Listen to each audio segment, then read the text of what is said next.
Ipan yang semula memang sudah pernah melihat Jarana di pesta pernikahan bersama Daren, mengulurkan tangannya, mencoba berkenalan dengan istri sahabatnya itu.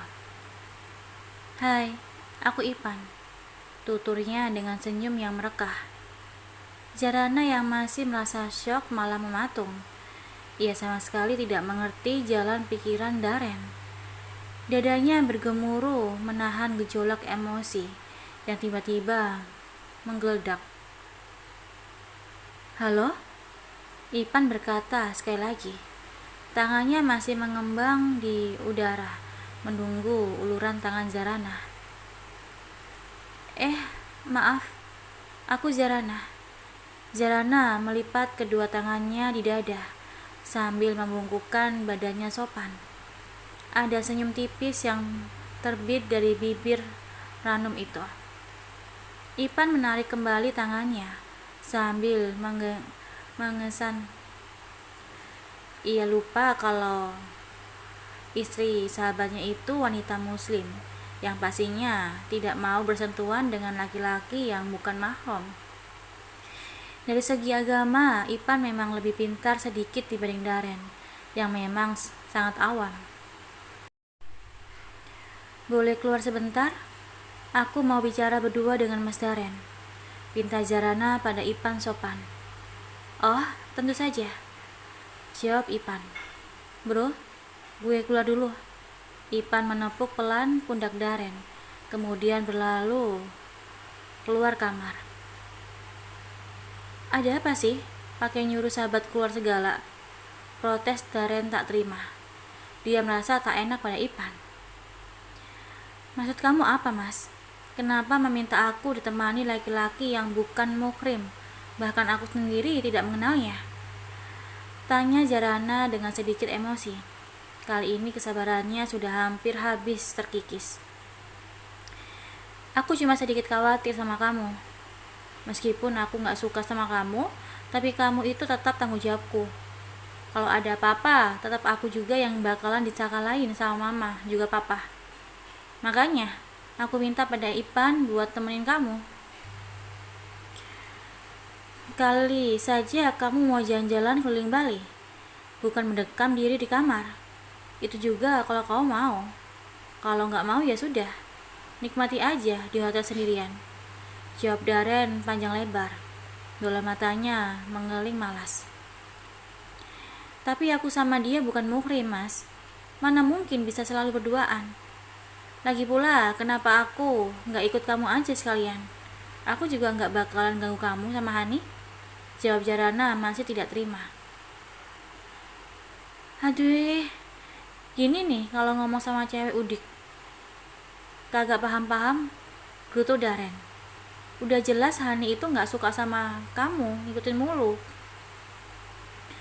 Mana kamu orang pacaran yang mau diintilin sama orang lain?" timpal Daren ketus. "Aku bukan orang lain, aku istri kamu," sahut Jarana. "Istri di atas kertas, ingat itu," timpal Daren. "Dan ya, kamu boleh adukan ini sama mama juga papa. Kalau kamu mau lihat penyakit jantung papa, kamu kumat lagi," lanjut Daren menohok.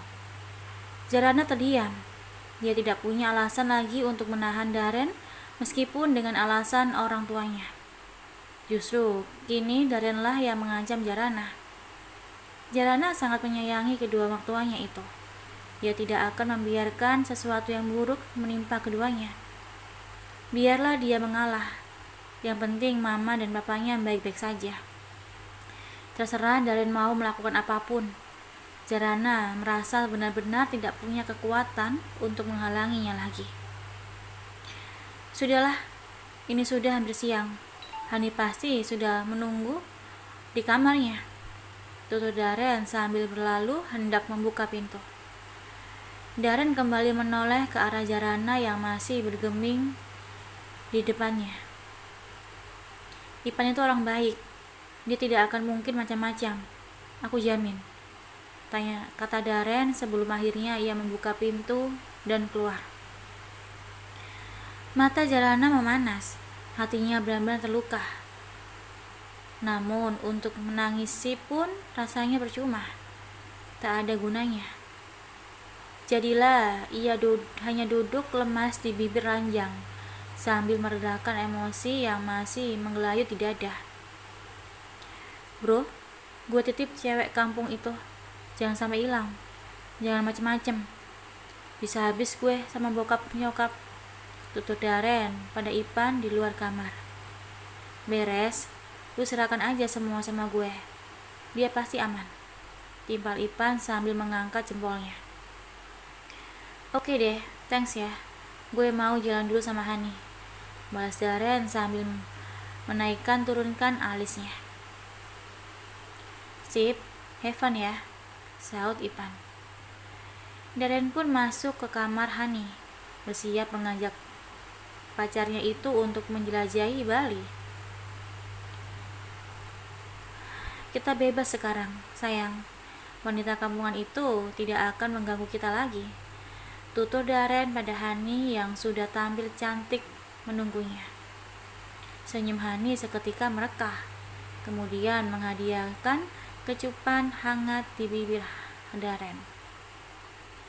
Terima kasih sayang, sob Hani, sambil memeluk tubuh tegap Daren. Daren pun mencium pundak kepala Hani.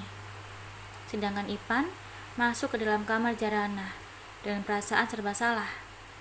Ia sengaja tidak menutup pintunya secara rapat, dibiarkan terbuka sedikit agar tak ada fitnah. Apalagi ketika laki-laki yang usianya sama dengan Daren itu melihat ada kaca-kaca di kedua mata bening Jarana.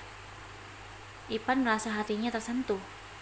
Bagaimana bisa sahabatnya itu menyakiti dan menyia-nyiakan isi soleha seperti Jarana?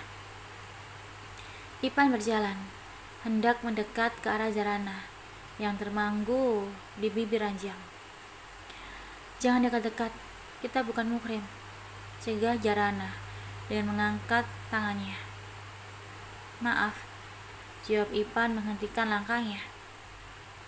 Sebenarnya Ipan juga merasa kikuk berduaan dengan wanita yang bukan muhrim di kamar hotel seperti ini. Apalagi Jarana yang notabene selalu menjaga kehormatannya.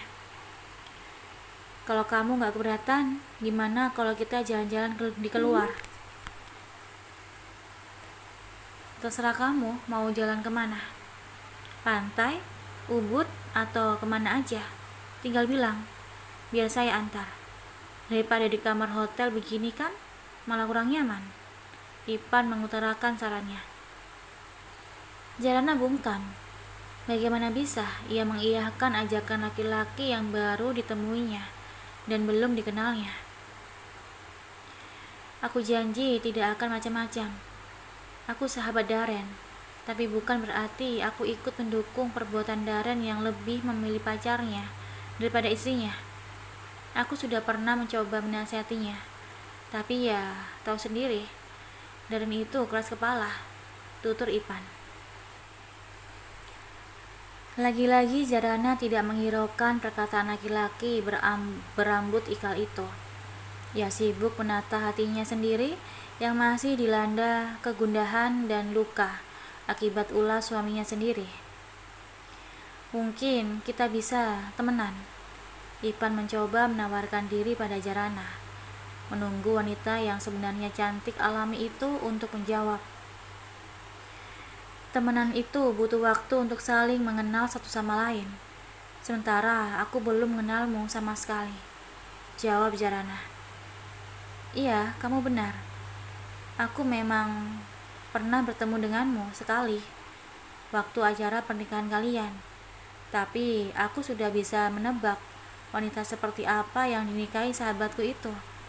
Yang pasti bukan wanita seperti kebanyakan pada umumnya, yang suka berpenampilan terbuka dengan pergaulan bebas. Tapi mungkin kita bisa mencoba untuk mengenal satu sama lain, sebatas teman. Ya, untuk bercerita, untuk apapun lah, tutur Ipan panjang lebar, berharap wanita yang begitu terlihat anggun di matanya itu menyetujui usul darinya. Jarana berpikir sejenak. Tidak ada salahnya menerima penawaran dari sahabat suaminya itu. Siapa tahu Jarana bisa mengorek sedikit informasi tentang Daren dari Ipan. Misalnya, makanan kesukaannya, atau apapun itu yang menyangkut suaminya. Jarana kembali menimbang-nimbang. Dia dan Ipan memang bukan mahram jika pergi berduaan, namun lebih bahaya lagi kalau mereka terus-terusan berada dalam satu kamar seperti ini. Jarana menghela nafas pelan sebelum akhirnya bersuara. Baiklah, aku setuju, kita temenan, jawab Jarana. Bibir Ipan langsung melengkungkan senyuman. Dengan bahagia bisa dekat dengan istri sahabatnya itu. Tapi ada syaratnya, lanjut Jarana. Apa? Tanya Ipan dengan alis saling bertautan. Tidak boleh terlalu dekat, alias harus jaga jarak. Jangan pegang-pegang, jangan menggombal, dan yang terakhir harus berada di pihakku, bukan Daren, jawab Jarana. Ipan terdiam, memikirkan sejenak syarat-syarat yang diajukan Jarana. Oke, deal, jawab Ipan lantang. Mereka berdua pun sama-sama tersenyum renyah, hingga kecanggungan yang tadi menyelimuti mereka berdua kini perlahan terurai.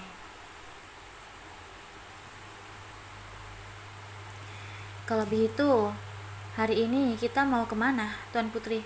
Goda Ipan mencairkan suasana. Ingat syarat tadi, no gombal, ucap Jarana. Memang Tuan Putri termasuk gombal ya?